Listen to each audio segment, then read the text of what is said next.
it is not a strategy to keep it up. If companies have high productive energy, if they are doing fantastic, if they are number one, the market leader, the primary challenge is to keep the energy high.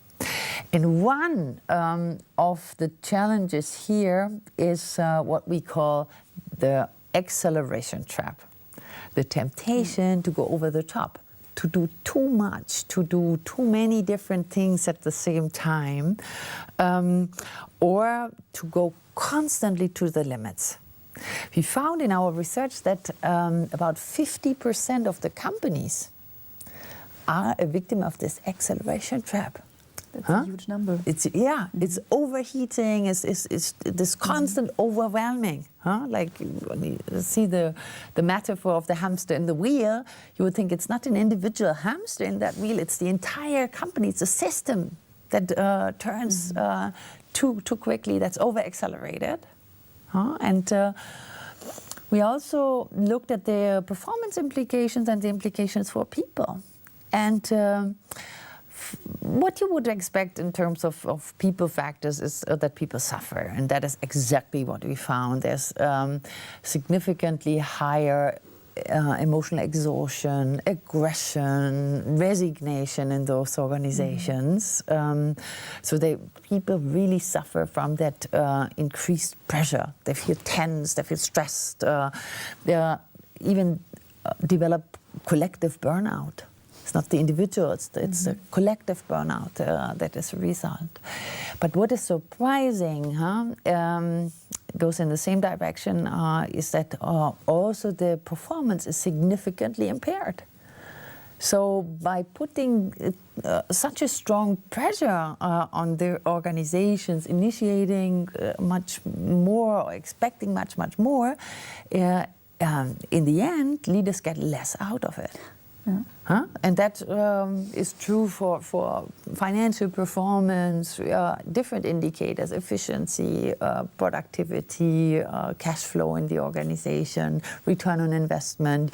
You can find different performance indicators that are significantly impaired. If you compare the companies that are in the acceleration trap to the others that are not, you would find that their performance is about 20% lower than the performance of the others.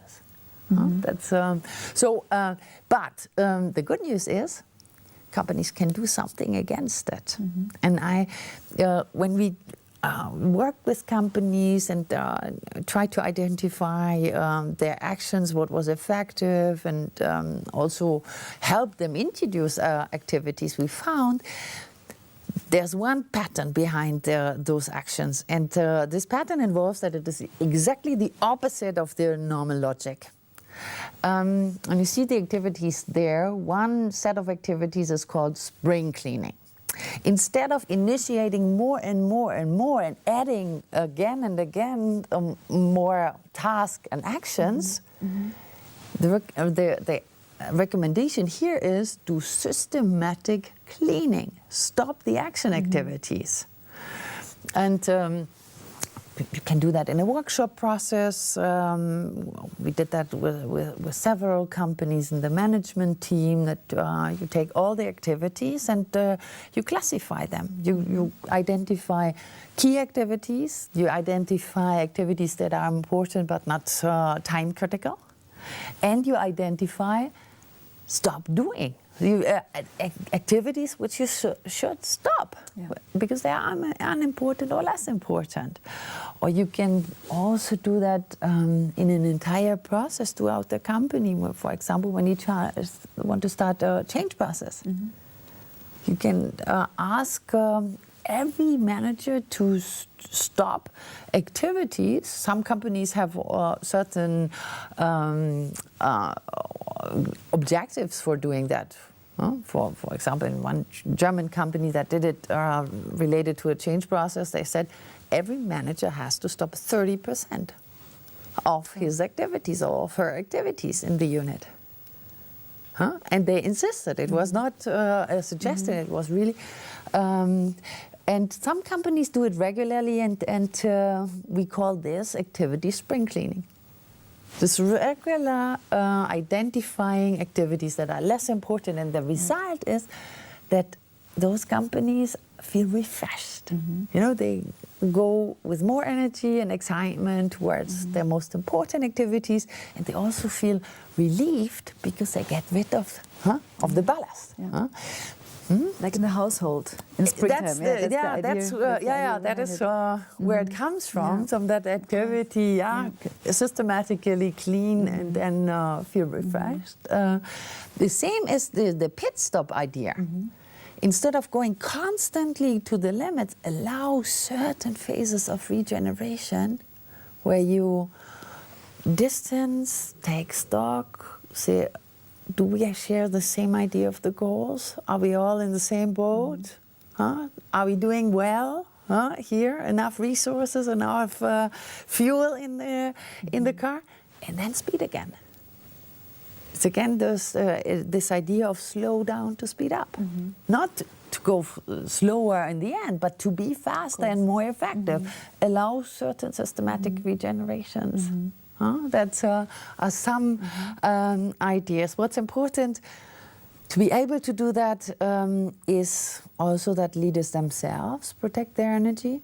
That's an important finding, that if managers themselves lack the excitement or are overwhelmed or even are close to burnout, they will not be able to really energize their teams. So they should protect their own energy and develop a clear sense of focus of this. What are the most important goals? That's some findings, some implications for leaders and for companies. Yeah. So this is a kind of application already, right? When we talking about application, how your concepts are applied in the business world, this is one of them, right? Yeah. We applied in very different forms. One key element is in most cases the assessment. We either do a large survey in the organization, or we do a quick so-called instant measurement where we assess the energy of a team. And then we use that to identify the right strategies. What is important in that particular situation? Which, that's in trainings, in coachings, or we do even change monitoring of entire processes where we say when introducing, for example, a new strategy, what is the energy like at the beginning? How does it develop over time? And what does it look like after a certain critical period where you say now it should be installed, it should be implemented? And for managers, when they have your concept of organizational energy, how can they apply it for themselves in their daily business? For themselves, managers like to work with those quadrants, with this concept, because it allows them often to develop a much more differentiated view on the situation in their team than they have usually in their gut feeling. They have a certain gut feeling, but working with that, but just deliberately or consciously reflecting on the energy state in their team is already an important starting point to say, hey, do we have enough excitement, or is there some tension, some corrosion? Do I have to confront people with some destructive engagement and try to overcome that? And the leadership strategies are very practical. To confront or to reflect on their own behavior. So, do I communicate visions precisely? How do I involve people in solving problems, or do I always try to protect them? So, it is leadership work really in the heart of what leadership is. Working with that concept. So have you met companies in your application work or in your research work where your concepts are not workable, where they cannot do anything with it? We have used the energy concept in more than 600 companies around the globe, and or more than 600 organizations, I must say. There were small companies, large companies, there were public organizations, there were even non-profit organizations. So it is applicable to a large variety of companies. But there's one key ingredient that is needed, and that is the openness of the leaders.